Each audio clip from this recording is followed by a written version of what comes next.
Tonight, an electricity price hike about to hit consumers as the Prime Minister announcing today that the new rate, which will last for more than 2 years, will take effect this November.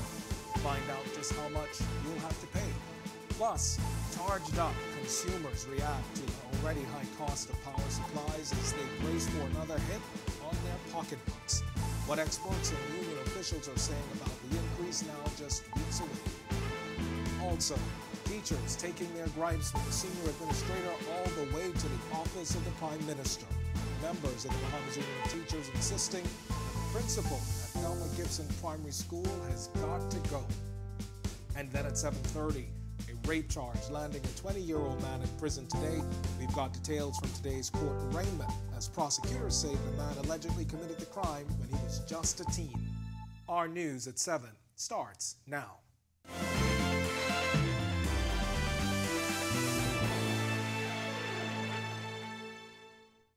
Welcome to our news and thanks for joining us. I'm Kendino Knowles. This is just in as police are telling our news that 2 suspects are in custody tonight following the shooting of an off-duty officer. Details are sketchy at the moment, but Press Liaison Officer Chief Superintendent Kristen Skippings telling our news the incident happened at a business establishment on Wolf Road. She says the officer was taken to hospital where his condition is still unknown. You can follow this story on our social media pages and tune in for full details on our news tomorrow beginning at 7 p.m. And now to the big story we've been following all day. Prime Minister Philip Davis asking Bahamians to hang in there just a little while longer as he announced an increase in power supply bills that will take effect this November. Berthany McDermott tells us tonight the sliding scale increase is only expected to last 28 months. I ask you to hang in there just a little longer. The plea from the Prime Minister comes as he announced BPL consumers will see an increase in electricity costs as early as November. It's a move the PM says couldn't be postponed any longer. For a large majority of BPL customers who consume less than 800 kilowatt hours, the fuel charge is being increased by 2 cents per kilowatt hour, which will result in an increase this quarter of less than $20 per month. For those who consume more than 800 kilowatt hours, the increase will be 4.3 cents per kilowatt hour. BPL says the adjustment to monthly fuel charges is due to the rising cost of fuel. Officials say the move is to ensure the sustainability of the power company's operations and its ability to fulfill its mandate. But what will it mean for consumers' pockets? Davis says the increase will be incremental, a move they say will soften the blow. I wanted to see more Bahamians working before we ask families to pay a higher light bill. When times are tough, coming up with an extra $20 a month is no small thing. Now, the Prime Minister also announcing initiatives to minimize the impact of the increase, like removing VAT on bills under $400. Those who consume less, and a great many households fall in this category, will see a lower increase, 2 cents, instead of 4.3 cents per kilowatt hour. Second, the increases are phased in over time. The Prime Minister says bills are expected to decrease in 12 to 18 months. The news comes as many are only now beginning to bounce back post-COVID-19. BPL Chief Executive Officer Siobhan Cambridge explains the move will put BPL in a better position. The increase will take us a lot further to where we need to be, but as you're aware, the fuel charge is really a pass-through, so it's really just to address our fuel bill and our fuel needs. Reporting for Our News, I'm Berthany McDermott. Thanks, Berthany. Well, the announcement of that incremental rate increase surprised many this morning, including union leader Kyle Wilson, who says the union was in the dark on the situation. But others like Barbara Wilson, a director in pharmaceutical sales, telling our news that they actually saw this coming, echoing a familiar call for the use of renewable energy. I heard the Prime Minister's pronouncement this morning. I thought it was nice that he came out himself to say what was going to be. I was not surprised, though. I expected this for a long time. And I do believe that aggressive moves have to be made to see to it that we conserve energy and use alternative sources. And hear more from others, including BPL Union President Kyle Wilson, in a full report from our Marlena Leonard coming up in our news at 7:30. And with higher rates on the way, many wondering how best they can cut the cost of their power bills. Deborah Deal has been or has had years of experience in energy and environmental issues. And in an exclusive interview with our Marlena Leonard, she shares key tips on how best to duck the price hike. When it comes to cutting electricity costs, Debbie Deal knows her stuff. Deal is on the board of Bahamas Contractors Association and sits on the National Climate Change Committee. She is also the former director for Energy and Environment with the Bahamas Chamber of Commerce and Employers Federation. She breaks down the upcoming changes to rates into simple terms. So it's almost 15, which is where we were before they did the reduction 2 years ago. I think we were almost as high as 19 at that particular point. So we're kind of at the halfway mark right now with this. But I really appreciate the fact that it went from $300 a month to $400 a month, because that will cover the medium-sized businesses. In short, keep your energy under $400, and that $40 that you would save will basically pay for the amount that's being added to your bill. That's how I see it. Some may say that's easier said than done, but Deal says a simple change in the light bulbs at her church made a difference of tens of thousands of dollars. But the church was able to go from $7,000 a month for power to $2,000 a month, which is $5,000 a month. For the year, $60,000. Within a year and a half, we were able to pay off our mortgage. That is a huge amount of money. Deal says this all comes back to climate change and our struggles to be self-reliant. We are so vulnerable because first of all, everything has to come into this country. And nothing comes into this country that hasn't already been purchased. It's not like some countries where things are shipped in and then they're sold. No, everything has to be purchased. Somebody has to buy it to come into this country, including fuel. So we need to be more concerned with how can we make ourselves more self-reliant so that we do not have to worry about if there's a war, if there's a shortage of fuel. Reporting for our news, I'm Marlena Leonard. BPL CEO Siobhan Cambridge saying that plans for a liquefied natural gas plant is still on the table. A memorandum of understanding between Shell and BPL was signed for the project back in 2018. Cambridge explaining the benefits. LNG is still on the table. It's another one of those fuels that is making the rounds in the industry. And what you would appreciate is that because of our size, we're either pushed or pulled more or less into certain technologies. And LNG is one of those technologies that we're being pulled into. So you're saying it's a strong consideration? It's a very strong consideration. It's a clean fuel. It's an intermediary between going from what we call the not so clean fuels as HFO to getting to renewables. In October 2021, Works and Utilities Minister Alfred Sayers said no decision had been made on whether Shell North America's LNG plant will proceed. At the time, he said the former government was presented with a proposal on the matter but didn't grant approval. 2 months ago, Shell said it remains committed to building the gas-to-power facility in New Providence, despite the Davis administration remaining pretty much mum on the matter. Well, today, Cambridge also speaking to storage facilities for LNG. We just know that in order to burn LNG, there will have to be storage facilities because currently, at present, there are no utility-scale LNG storage facilities on the island. Who builds it? That's another story for another day. Solidarity! Forever! Solidarity! Forever! Solidarity! Solidarity! Forever! Well, teachers at Thelma Gibson Primary School, led by the Bahamas Union of Teachers President Belinda Wilson, who you saw there just in that clip, upping the ante today, taking their plight to the office of the Prime Minister. The goal, to get a face-to-face meeting with the Prime Minister. Sasha Lightbourne has the latest. Solidarity! Forever! Solidarity! Forever! Solidarity! Forever!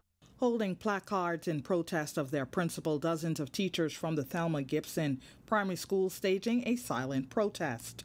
Over the past few weeks, some teachers, parents, and administrators at the public primary school have demonstrated as they call for the removal of the principal. President of the Bahamas Union of Teachers, Belinda Wilson, led the protest, explaining that they have exhausted several avenues.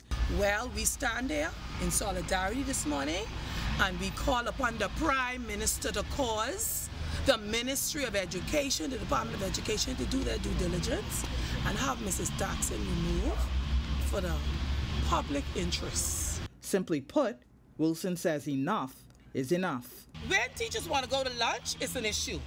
When teachers have to go to the bank, it's an issue. When teachers want to go to the restroom, it's an issue.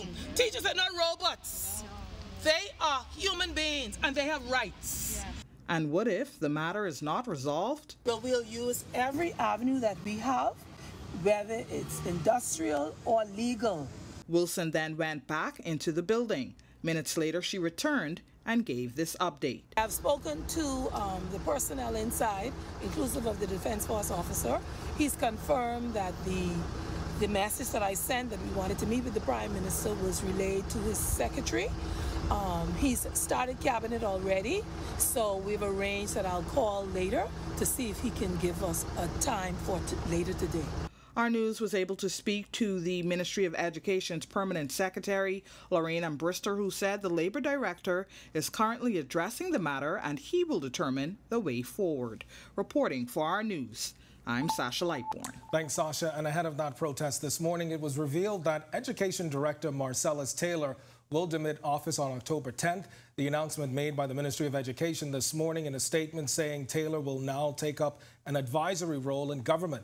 We've got the full story coming up in Our News at 7:30, as well as a response from the Bahamas Union of Teachers President, Belinda Wilson. And it's time now for your first look at weather across the islands. Meteorologist Greg Thompson is standing by in the Weather Center. Greg? Thanks, Gandino. A pretty nice evening setting up around the islands. Temperatures in the northwest Bahamas in the low 80s. 81s in Freeport, Grand Bahama, Marsh Harbour, Abaco as well. Governor's Harbour here in the capital, also in Nicholstown, all 81s, and we pick up a pair of 83s in Great Harbour Key, as well as in Alistown, Bimini. Central Bahamas, temperatures in the mid to low 80s there as well. 82 in Kemps Bay, pick up 86s in Georgetown and in Deadman's Key. 85 in Arthurstown, Cat Island, and across in San Salvador, Coburn Town, you guys at 84. Southeast Bahamas, a little cloudier down there as well. 86 in Duncantown, Ryegate Island. 83 in Colonel Hill, Crooked Island. Delectable Bay, 85s. We pick up 85 also in Abrahams Bay, Maguana. Turks and Caicos Islands, Providenciales, you guys at 85. Matthew Town, Inagua, you are at 84. On our satellite view, frontal boundary still hanging out across the southeast Bahamas. Some showers and isolated thunderstorms associated with that boundary. It will continue to push towards the south. But we have a reinforcing boundary to the north of the Bahamas that's going to catch up with this boundary to the south eventually by middle of the week. A couple isolated showers associated with that system, but both of those will merge and continue to push towards the south and out of the Bahamas behind that nice high pressure we'll be building in for the weekend. That's your quick look at weather. Stick with us. Your look at the tropics and your extended forecast is still to come. Still to come on Our News, the man who used his car as a weapon during a feud loses his appeal. We've got the latest from the court. Plus, we'll tell you just how much government is spending on repatriation. And mask on. Students on Grand Bahama get new masks for school safety. It's all coming up when Our News returns.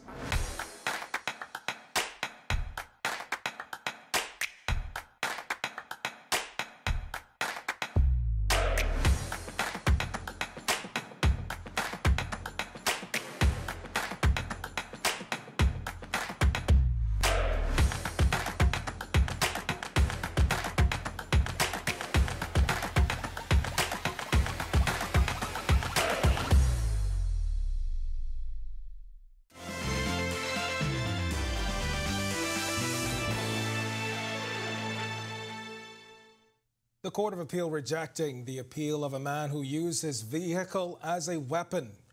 Green was sentenced to 8 years imprisonment after a jury convicted him of causing dangerous harm to Anthony Lightfoot on December 29, 2018. Lightfoot, who is also known as Outlaw, was standing across from his home on Irish Spring Court when prosecutors say Green ran him over on purpose. Lightfoot sustained a head injury that doctors say was life-threatening. The court heard how there was bad blood between Lightfoot and Green before the incident. Green admitting to knocking down Lightfoot, however, he claimed it was an accident.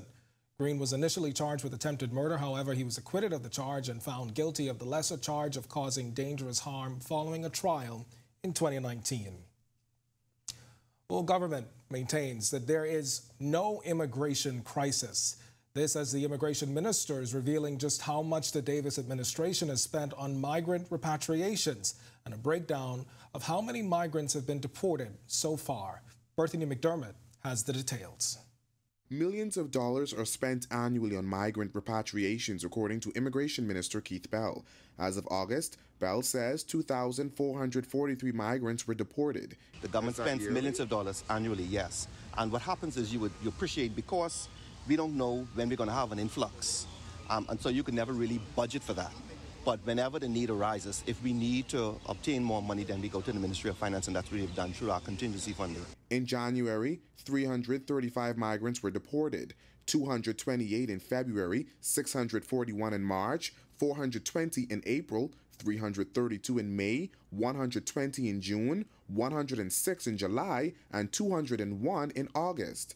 Of that figure, Bell says 1,819 were Haitian nationals, 624 were other nationalities, including Jamaicans, Dominicans, and Ecuadorians. 1,779 were men, and 664 were women. Bell, however, maintains there isn't a migrant crisis. The problem we have, obviously, is given our fixed assets, we're going to continue to have major irregular migrants coming through our borders. Bell says the Davis administration has been working to address the migrant issue. His comments come on the heels of a burial service Saturday for 9 women and an infant who were on board that ill-fated smuggling attempt back in July. Just last week, South and Central Abaco MP John Pinder told the Nassau Guardian the shantytown problem is worsening, adding there's a growing national security risk there. In a statement Sunday, Free National Movement Deputy Leader Shannon Don Cartwright called on the government to aggressively address illegal immigration. Today, Bell hit back. We ensure that we beef up our borders, we do our interception, we treat these irregular migrants with the highest degree of humanity, and we repatriate very swiftly. That is the response that we have. And this doesn't only apply to the Progressive Liberal Party government. The FNM has done the same thing. So you can't go about making reckless statements to try and score browning points. Reporting for Our News, I'm Berthany McDermott. When Our News comes back from the break, a man granted bail for rape he is accused of committing as a teen. We'll tell you when his case will continue. Plus, an Australian court hears the details of an alleged workplace sexual assault. The defendant and accuser in court today. And students still required to wear masks in school. How one community organization is making sure they stay safe on Grand Bahama. The details when Our News returns.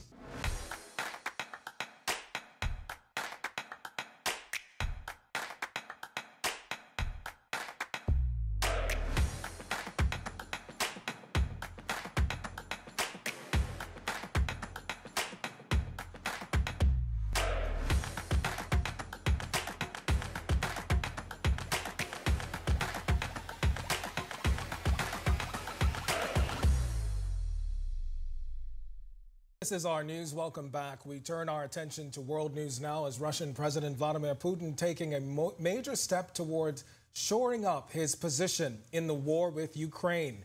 He was expected to sign the laws on the annexation of 4 regions in Ukraine Tuesday. If approved, it would be a violation of international law. It comes as Moscow reportedly loses full control of some key regions. Ukrainian forces are breaking through Moscow's defenses in the south, with more areas reportedly liberated every day. These gains on the Ukrainian side are amidst growing concern that Putin will escalate the war by using tactical weapons.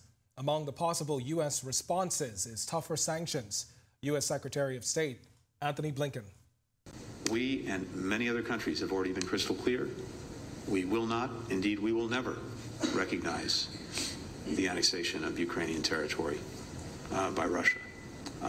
And I've also been equally clear that Ukraine has the absolute right to defend itself throughout its territory. The British government has hit the brakes on a plan to cut the income tax rate for those in a higher income tax bracket. The move comes after a rebellion among British lawmakers in the midst of financial and economic turmoil. The UK's finance minister saying that the tax cuts for people earning above £150,000 had become a distraction from the government's plans to tackle the energy crisis and reduce taxes. The retreat came 24 hours after UK Prime Minister Liz Truss admitted mistakes. The proposed cuts of £45 billion would have been the biggest in 50 years and sold by the government as vital to shake the UK out of years of a sluggish economic performance. Well, what we've done is we have listened to what people said. on this issue. It wasn't a core part of our growth plan. What our growth plan is focused on is helping people with energy bills, getting business moving, and we're here at this fantastic new development in Birmingham, creating jobs for the future. That's what the plan is about. It was becoming a distraction, so that's why we immediately changed that policy, and that's the kind of government we are. We do respond when there are concerns, and we act quickly. I work very, very closely with my Chancellor. We're very focused on getting the economy growing. And that's what people in Britain want. We're facing difficult economic times. We're seeing rising interest rates around the world. An Australian court hearing claims of an alleged sexual assault by a former staffer, which is said to have taken place inside the House of Parliament. Former staff Brittany Higgins, seen here arriving to court with her legal team, is accusing high-profile former Liberal Party staff Bruce Lehrmann, also seen here, of sexually assaulting her in the offices of the former Defence Industry Minister. Higgins first went public with the allegations last year, sparking a review of the workplace culture in the Australian Parliament. The accused has pleaded not guilty. And in news from around the region, the tourism industry continues to rebound across the region. The latest success story from Jamaica, which reportedly earned $5.7 billion in tourism revenues since reopening last June. Jamaica's tourism minister, Edmund Bartlett, telling the Caribbean Hotel and Tourism Association's travel marketplace in Puerto Rico that Jamaica is coming off of its best summer ever. Since reopening, that island has welcomed more than 5 million visitors despite COVID-related airline industry and supply chain disruptions. And 8 confirmed cholera-related deaths in Haiti, raising concerns with local and international health officials that the country could be headed for another epidemic. Nearly 10,000 people have died in a cholera outbreak 10 years ago. These are the first reported cholera deaths in 3 years. The United Nations is reportedly working with the Haitian government to mount an emergency response to this potential outbreak. Contaminated food or water can lead to severe or even deadly diarrhea and dehydration. There is also a fear that earlier deaths have gone undetected. And still to come on our news, today in history, find out the interesting stories that shaped the day that was October 4th. And Grand Bahama students get the gift of masks, thousands donated today. Power hikes on the way, we asked, and you told us how the changes are expected to impact you. It's all coming up when our news returns.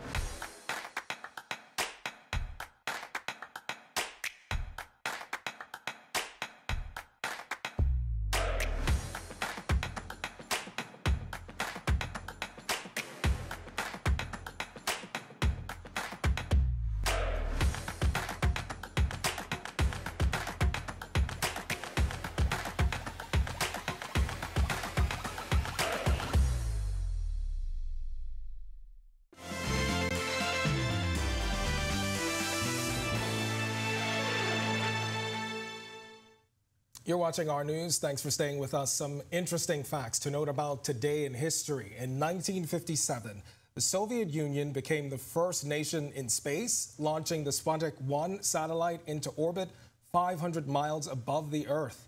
In this photo, the Soviet Sputnik 1 is seen hanging from the ceiling at the Smithsonian Air and Space Museum in Washington. Then on this day in 2001, Sydney University announced the world's first successful selection of sex before conception in 25 lambs. In this photo, Dr. Fiona Hollinshead is carrying Lee, one of the 25 lambs whose sex had been successfully selected before conception in a world first announcement, or in a world first announced at Sydney University. And in 2004, 3 American scientists won the Nobel Prize for Physics for showing how tiny quark particles interact, explaining everything from how a coin spins to how the universe was built. The formulas and graphs on the blackboard showing what David Gross, David Politzer, and Frank Wilczek discovered about the attraction between quarks, the basic building blocks of nature. Here you see the co-recipient Wilczek answering a question from a reporter at the Massachusetts Institute of Technology in Cambridge. All right, quite interesting. Well, the International Greek community partnering with a Grand Bahama business owner, Cambrell Ferguson, to donate thousands of masks to all public schools students on that island. They say it's an honor to give back to the students, especially when masks are still required in all schools. It was an honor to partnership with the Greek community to make sure every school in Grand Bahama, every child has a mask. You know, it was a task getting them in, but Leslie Straits made sure to live up to their word that we would deliver them and they would be here on time. So when I got the call, Marco said, hey, we have a project for you. I was glad to take it on.